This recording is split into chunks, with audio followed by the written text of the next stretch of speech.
започва пълния списък. Сърдечно-съдови болести, болести на стомашно-чревния тракт, болести на опорно-двигателния апарат, астма, диабет, инсулт, инфаркт.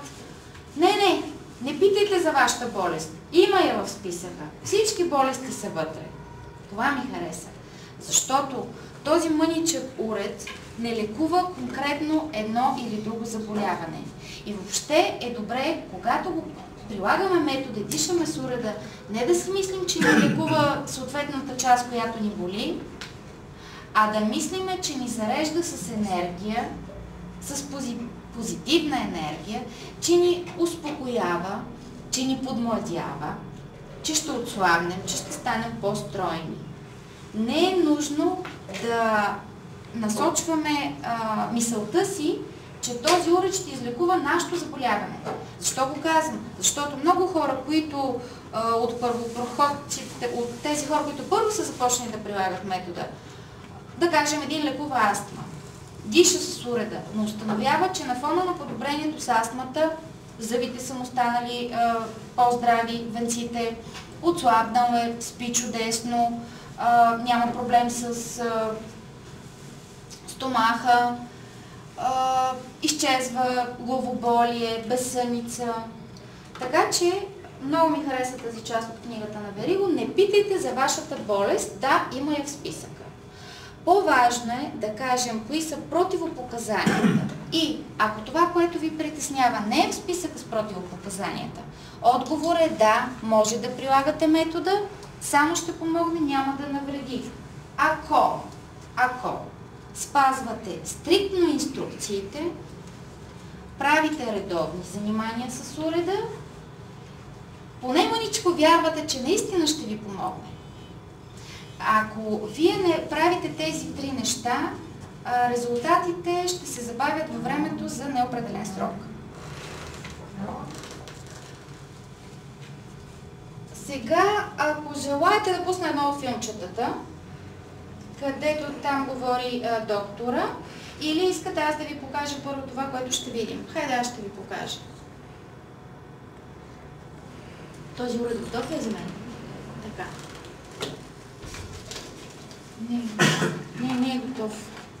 Сега, обръщам внимание всички, които имат уреди, да направим следното. Когато хванете уреда сглобен за тръбичката, значи това е много важно, всички гледайте, и направите така, тръбичката, оставете, че се отдели, тръбичката не трябва да се движи. Убедена съм, че голяма част от хората просто не си изглобяват правилно уреда. Затова сега ще покажа, след малко ще го видим и на филма. Слушайте и гледайте. Взимаме тази чашка. В нея поставяме вътрешната камера. Просто я пускаме. Да е на дъното. Поставям за секунда, нямам как. Промушваме леко дихателната тръбичка. Взимаме уреда и прилепваме надолу, ако трябва с приплъзване. Сега започваме да движим и чашата, така че когато хвана тръбичката, да не се движи. Навсякъде, където се движи, след малко ще ви го коригират. Просто направете следното. Махнете всички капака, ето така. Останете с капак и с тръбичка. Ако искате така.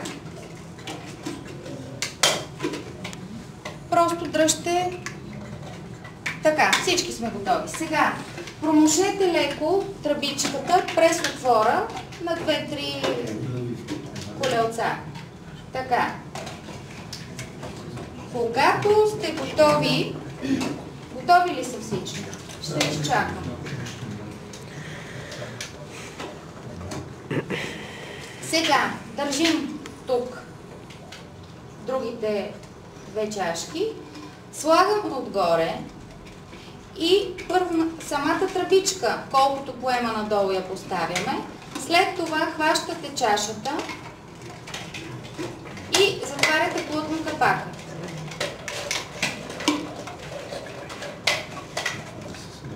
За да може, като хванете тръбичката, не се получи. Ето сега ще покажем. Или деца, в смисъл, ако някой има проблем с здравето, е препоръчително да започне с подготвителен режим. Режимите са два – подготвителен и основен. При подготвителния само издишваме през уреда. При основния и вдишваме и издишваме през уреда. Това е най-лесно казано. Когато издишваме, ние чуваме бълбукане на водата. Защото нашия въздух, който издишваме, минава през водата в уреда. Когато не се чува бълбукане, ние вдишваме. Много е важно бълбукането да е на места, казват, да чувате мехурче по мехурче как бълбука.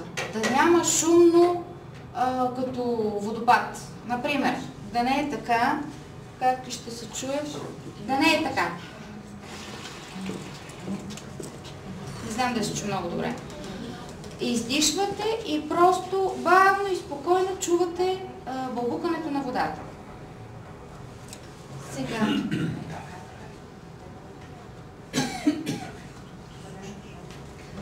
Както ме посъветваха, си обляках тъмно-черна блуза, за да се вижда коремното дишане. Държа да отбележа, не съм специалист по йога, не съм инструктор по диафрагмено дишане, но ще ви покажа каква е разликата. Не се диша с гърдите, диша се с корема. Така, не че съм го правила 1 милион пъти, но специално за вас е това.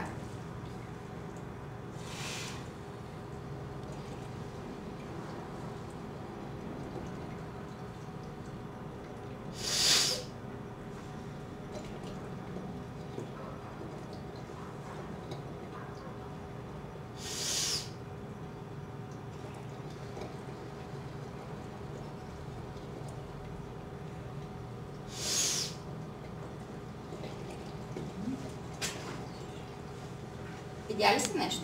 Да. Ако искате тук да застана, хайде ще застана пак тук. Не е рязко, 2-3 секунди се поема въздух. Сега ще го направя отново.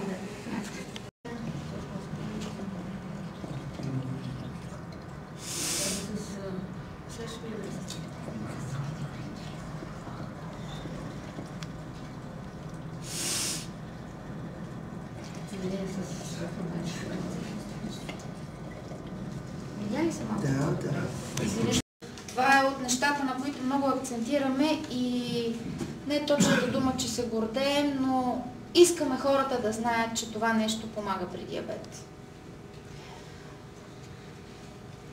Пак ще разкажа набързо историята на управителката на фирмата, за тези, които не знаят.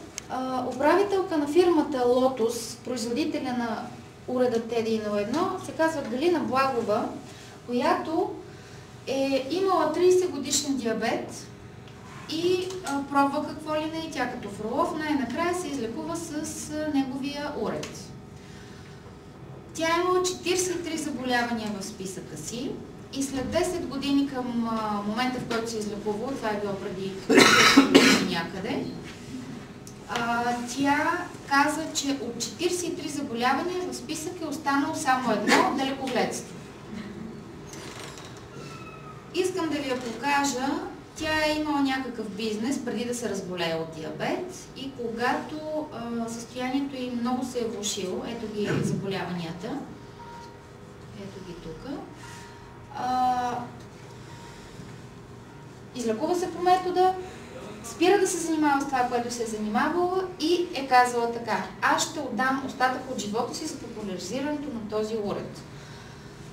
Тя е на 63-4 години в момента. Ето я как изглежда.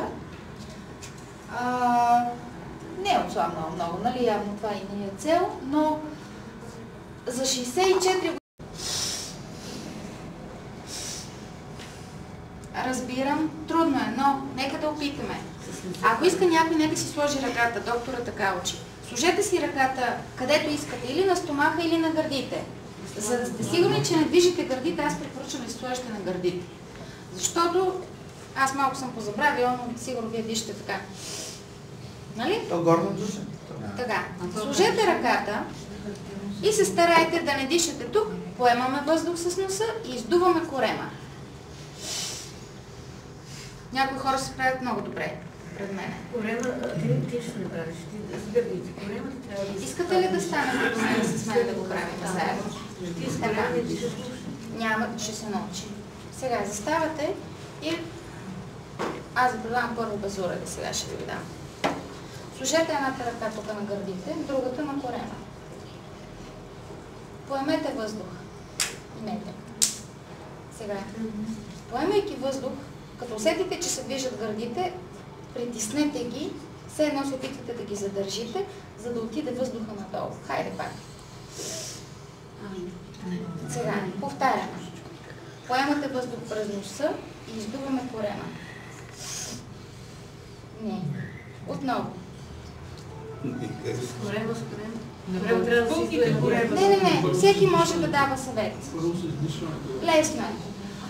Ако искате с издишването, тогава да пробваме. Това е, някой ще изключи ли опитайте се да издишвате и да придърпваме корема навън. Поемете си въздух както си. Така. Сега да издишваме и навътре. Не, вие издишвате и издувате корема. Това е, което правим всички.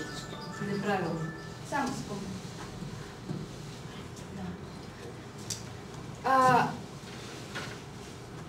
Вдишваме и издуваме стомаха. Отново да се опитаме. Пак да опитаме. Вижте ми корема ми, вижте.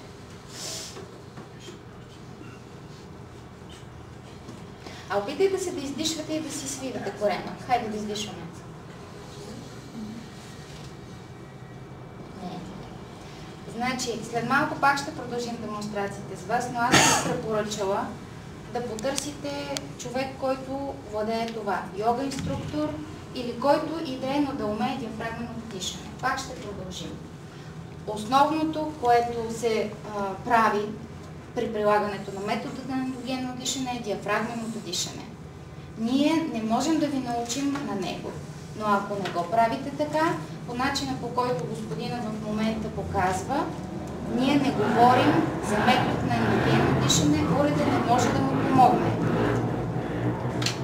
Това е много важно да се разбере.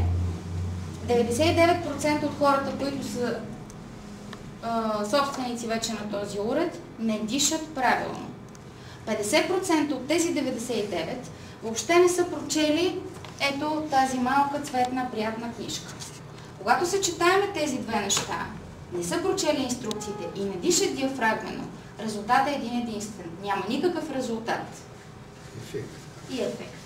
Заповядайте, господина, седнете, ето ви уреда. Тоест, без диафрагмено дишане... Певците дишат също коремно. Не ви разбрах? Певец, ако имат познат, също... Певец, да. Чудесно предложение. Ако могат да намерят учител по йога, могат да намерят певец. Това е толкова лесно. За всеки различно. Не виня никого, просто обяснявам. Ако нямаме... Ако искате в почивката ще покажете на господин. Може ли? В почивката ще покажа. Сега ще пуснем филмчето. Там доктор също ще го обясни. Но аз искам да кажа нещо, което ще е интересно. От хората, които в България вече са собственици на уреда, може би 10 човека, като имате предвид, че над 1000 човека имат уреда, може би 10 човека се обадиха яростно, върло, върнете ми парите, това не работи. С тази цел започнахме нашите обучителни семинари, защото колкото и да чете човек, колкото и да гледа някъде, на практика тук в малки групички считам, че ще помогне да пипне и да се убеди на място. Изключително ме притесни факта, че единия случай беше от Перник, мъж и жена, пенсионери, мъжът беше с някакви проблеми на кръвното, биеше високо кръвно и на месец харчетата му са 200 лева. Значи те си купиха покрай коледната кампания. Жената каза, да, пробвахме всичко, не става. Тогава направихме персонална консултация по телефона. Напишете, първи ден толкова, втори ден толкова.